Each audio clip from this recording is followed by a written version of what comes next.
menggunakan kayu supaya tidak terbalik kayak ya. Soalnya ini lumayan cukup berat juga keretanya. Ini untuk roda depan eksekutif 8 dia masih berada di atas rel. Nah ini sementara untuk yang belakangnya dijeblos antara depan dan belakang. Oke, kita ke arah JPL dulu. Di sana banyak kereta api yang akan melintas.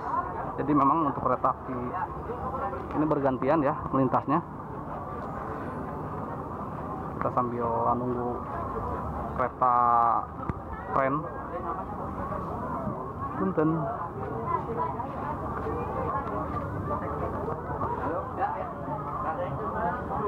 Masih ramai di sini. Ini sekarang pukul 17:34. Ini kejadian pukul 14:14 kira-kira ya.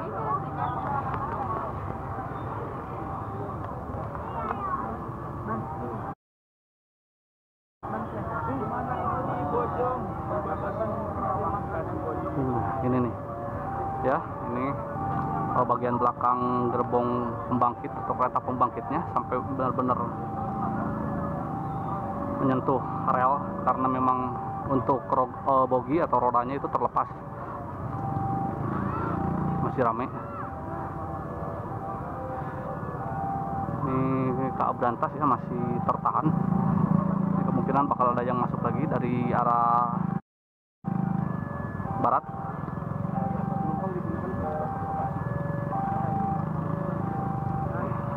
Bagi yang belum melihat kondisi bogi dari kereta pembangkit ini teman-teman sampai terlepas, berarti memang mengalami benturan yang sangat keras ya.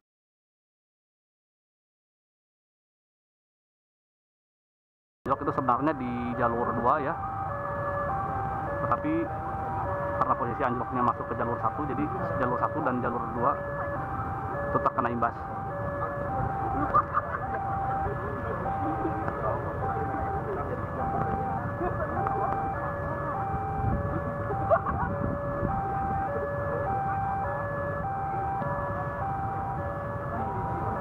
Jembatan Kembar itu berada di sebelah timur stasiun Kedung Gede ya, mungkin sekitar 200-300 meter dari stasiun Kedung Gede.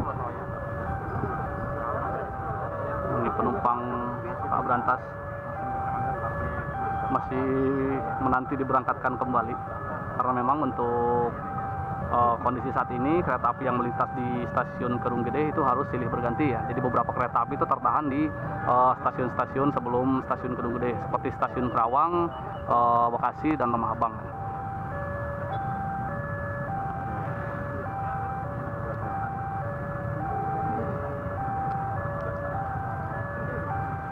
Kita masih nunggu kereta api kerennya.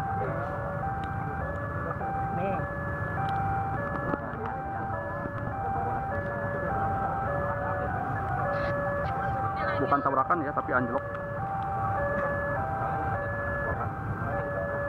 Ini di area stasiun Kedung Gede. Nah ini di jalur 4 ya, jalur 4 mau ada kereta api melintas sepertinya Argo Bromo Anggrek. Karena dari tadi Argo Bromo Anggrek tertahan di stasiun Kerawang, dan sekarang untuk Argo Bromo Anggrek akan melintas langsung di stasiun kereta api Kedung Gede. Oke, hijau ya, lampunya hijau, berarti untuk KA ini tidak seperti KA sebelumnya yang di BLB-kan. Ini sepertinya akan berjalan langsung. Ya, kereta nomor 1 masa di BLB-kan.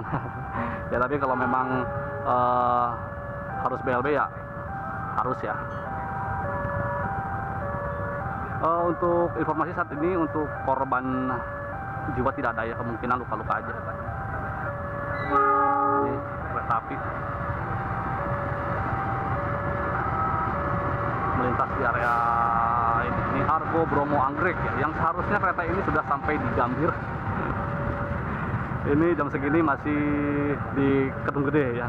Ini kereta unggulan yang dioperasikan PT Kereta Api, yaitu kereta Argo Bromo Anggrek.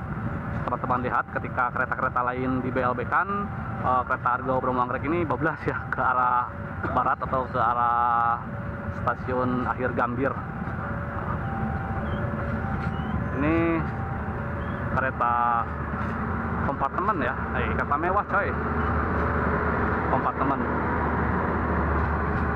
Ya wayahnya ya, meskipun kereta mewah, kalau ada kondisi kejadian seperti ini harus ikut ngantri juga. Oke, ini kita masih menunggu informasi mengenai kedatangan kren ya, atau kereta untuk mengangkat gerbong yang anjlok. Lokasi stasiun kereta api Kedung Gede, tepatnya di perbatasan antara Kabupaten Karawang dan Kabupaten Bekasi. Ini yang anjlok kereta api Purwojaya relasi Gambir Cilacap. Untuk kereta yang anjlok itu gerbong eksekutif 8 dan kereta pembangkit. Oh, tidak ada yang mencuri besi rel. Ini kemungkinan memang ada gangguan saja di jalurnya ya, atau mungkin di sarana keretanya ada gangguan sehingga mengakibatkan anjlok. Menurut informasi tidak ada korban jiwa, alhamdulillah. Yang anjlok kereta api Purwojaya. Kejadiannya itu pukul 14 menit. Oke, ini kita coba melihat sensor yang diperbaiki. Ini perbaikan sensor yang mengalami kerusakan, padahal ini sensor berada di jalur 1 ya, sensor jalur 1, karena memang keretanya itu mabal ya, dia berakasakan ke jalur 1, jadi mengakibatkan sensor ini mengalami kerusakan.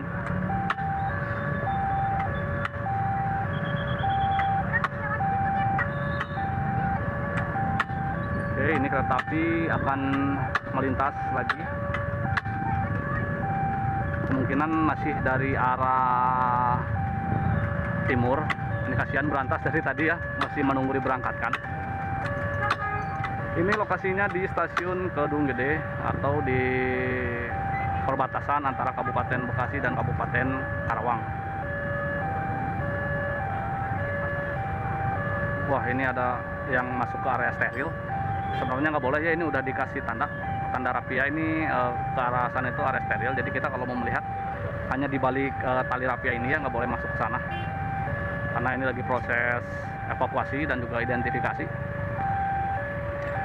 Tuh sudah ditutup untuk pintu perlintasan ya. Kita coba lihat ya, takutnya para penonton penasaran di area mana sih tadi anjloknya kok hingga sampai ke sini. Nah, ini nih perangkat sensornya lagi diperbaiki.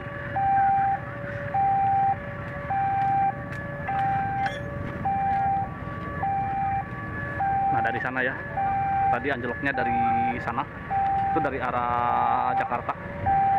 Ini relnya sampai melewat relnya. Jadi kemungkinan pas di area Wesel ini itu dia gerbong yang paling belakang tuh masuk ke jalur 1 ya, ke sini nih, belok ke jalur 1. Jadi mengikuti alur jalur 1 hingga ke sebelah sana, sempat juga menabrak tiang sinyal, sehingga di bagian sini di bagian sebelah kanan di bodinya itu mengalami baret yang cukup dalam. Dia karena nabrak tiang sinyal. Nah, ini juga sensor sampai rusak ya. Peralatan sudah mulai didatangkan. Ini di stasiun Kedung Gede. Oke, kita lihat ke sini ya. Kita lihat ke area anjlokan. Nah, ini nih tadi anjloknya kemungkinan dari sebelum Wesel.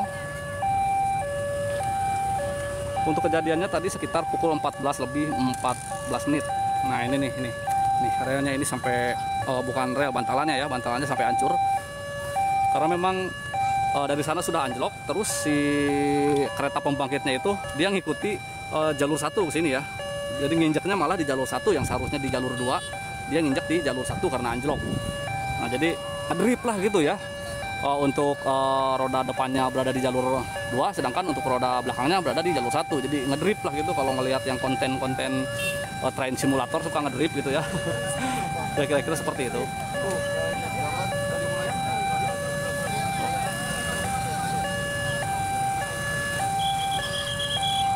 rame ya, rame banget. Nah, ini kereta api di jalur 4. Ini di jalur 4 akan melintas. Ini kalau saya lihat juga ya, pas nggak kejadian ini, pas lagi hunting di sini itu jalur 4 sebenarnya udah agak miring. Ini kira-kira buat bertahan nggak ya? Jalur 4 itu memang jarang dilintasi untuk stasiun Kedung Gede ini ya. Mungkin kalau ada persusulan kereta lokal baru diinjek, cuman jarang-jarang sebenarnya, jadi agak miring ke arah utara. Ya ini mudah-mudahan aman lah.